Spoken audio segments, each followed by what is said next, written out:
Hello people! 1, 2, 3, smile! Waragain na with meat ang lunch serye today. Una, magpapalambot muna tayo ng karning karoof or tupa. Naglagay lang ako na dyan ng sibuyas, bay leaves at paminta. Dinagad ako ng tubig. Papakuluan natin yan ng mga 30 minutes lang. Kagabi niya pa sinabi na may bisita siya today. Sabi niya kagabi, my friends are coming tomorrow night. Alam ko mga pinsan niya lang naman ang pupunta dito. Pagka simpleng preparation lang kasi at pag sinabi niya ang table outside, ibig sabihin magsisya lang yan sila. Sa hindi pa nakakaalam kung ano yung sisya, i-google nyo na lang. So pagka ganitong mga ganap, alam ko na mga pinsan niya lang yung pupunta. So habang nagpapalambot tayo ng karne, naglinis tayo sa labas. Sa gilid lang naman yan ng kusina. Yung table na hinila ko kanina, doon yan sila magsisya-sisya. Bali patulugin muna nila yung mga anak nila sa kanya-kanya nilang bahay bago sila pupunta dito. Ganon din naman yung amo ko. At pagka mag-umpisa na sila magsisya, ipagbawal yan nila sa mga anak nila na lalapit doon or lalabas. Ito na nga, tapos ako naglinis doon, lumambot na yung karne at prepare ko na yung mga kailangan natin para sa waragay na. Gamit ko pa rin yung pressure pot at nilayered ko lang yung kamatis, onion, potatoes at yung meat tapos yung konting garlic na mga buo-buo. Then sinunod kong sinalansan yung waragay inab at nilagyan ko ng pang-compress para hindi siya magbubukahan. Para naman sa sauce, nag-fried tayo ng maraming garlic. In a bowl, gamit ko ang water from the boiled meat.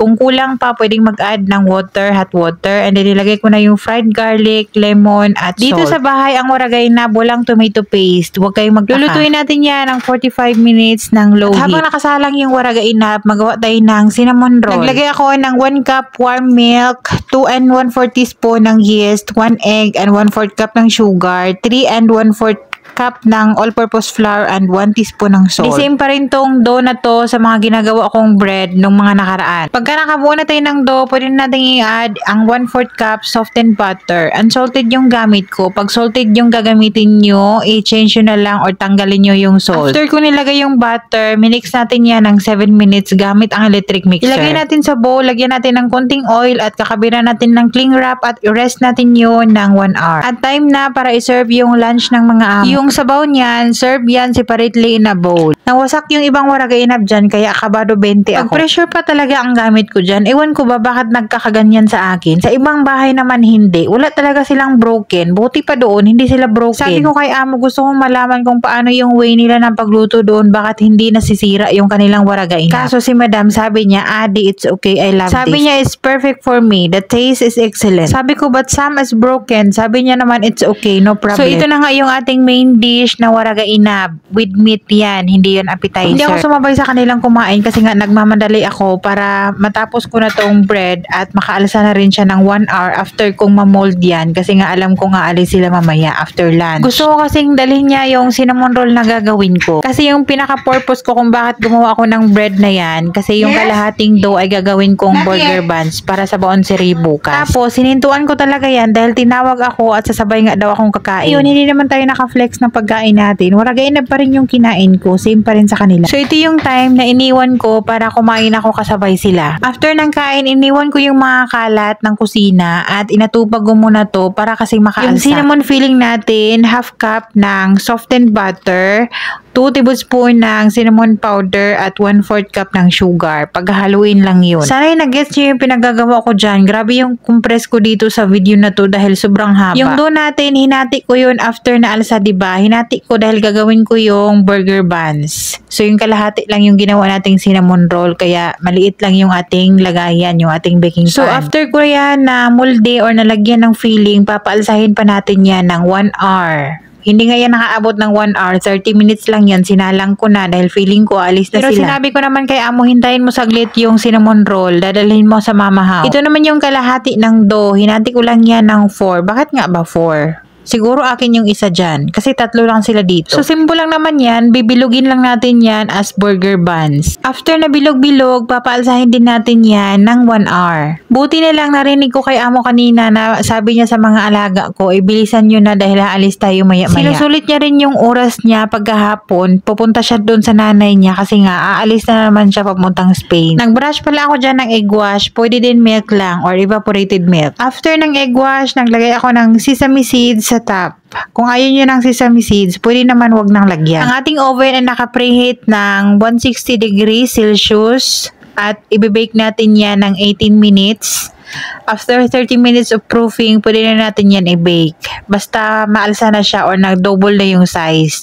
Or mas maganda talaga 1 hour yung pagpapaalsa. Habang nakasalang yung ating cinnamon roll sa oven, gawa tayo ng cream cheese frosting. Sa lahat ng frosting sa cinnamon roll na gawa ko, ito yung pinaka-favorite ni Amo. Ang recipe na yan ay ilagay ko na lang sa screen. Ginamitan ko yan ng hand mixer para mapadali tayo. After 18 minutes, meron na tayong freshly baked cinnamon roll. Sobrang bango yung bahay. Hindi po yan sunog. Sadyang marami yung ating nilagay na filling. Kasi nga kinat natin yung ating dough. So, yung ating filling ay tama yon sa buong recipe na yon. Kaso lang kinat natin yung dough at ginawa nating burger buns, diba? Napilitan kong lagyan na agad ng frosting yung ating cinnamon kasi nga kailangan na nilang umalis. Unboxing Amazon tayo. Kahapon ba ako nanghingi kay madam? Nanghingi ako ng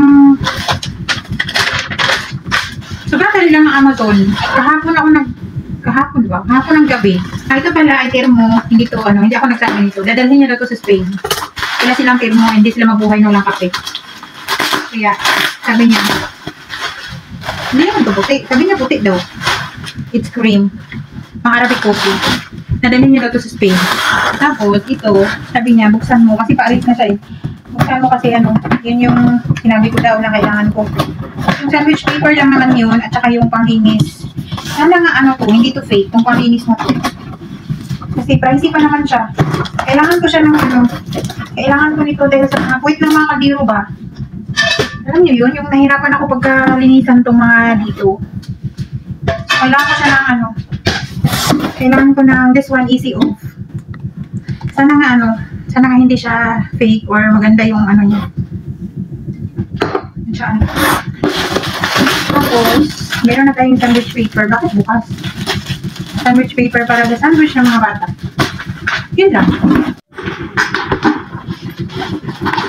Hapon na lang guys. Paggabi na, hindi pa ako tapos sa kusina. Ngayon pa lang ako nakaano ng mga bata. Oops. Tinanggal lang yung toppings. 3 naman to. So, 2, 1 at kalahati yung natira. And yung raisins, parang hindi kinain. Okay lang yan kasi naubos na yung banana. And naubos na yung isang ganito na stick. Tingnan mo, dinala na pa talaga yung basura. Masunurin, dinala lahat. O, diba, bukas na lahat. Ubos. Bukas na lahat. Pero hindi siyang naiwan nga raisins. Hindi niya sinira. That's why. Isang strawberry. Pagkatapos ko namang nag-unbox ng Amazon, ay nag-unbox tayo ng baon ng mga bata and then naghugas na tayo ng plato, tapos nag-dry. Tada! Ito na yung ating burger buns. Binake ko lang din yan ng 18 minutes ng 160 degrees Celsius. Parang munay or pinagong. Masarap yan isaw-saw sa kape bukas, yung isa. Sakto 4 yan. Yung cinnamon roll, sabi ni Amo, excellent. Very yummy. Pero alam ko talagang natunaw yung frosting doon dahil kakabake lang noon at nilagay ko na agad yung frosting.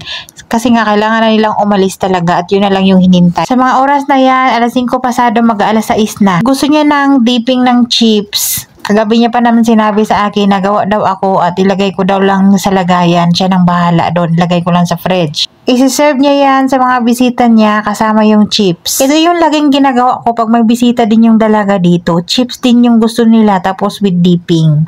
So yung nilagay ko dyan, labna, cream cheese at yogurt. Ano lang yan, tamang kutob-kutob lang yung paghalo dyan or paglagay. Medyo nakulangan ako sa cream cheese kasi nga inubos natin doon sa cinnamon roll, diba, na frosting. Naglagay lang ako ng cream cheese spread. Cream cheese pa rin naman yun.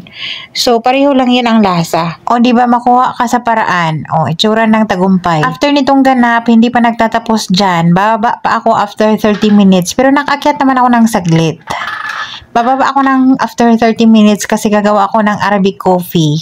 Pagka may bisita talaga dito sa Saudi, hindi pwedeng mawala yung Arabic coffee. At nilagay ko na yung dipping sauce sa lagayan na request niya. Ganyan lang. Tapos yung chips, iserve ko lang daw na buo. Hindi na binuksan yung pack. May beer pa yan kasama. Beer nila dito, hindi nakakalasing. To be continued tayo sa ating Arabic coffee later. See you!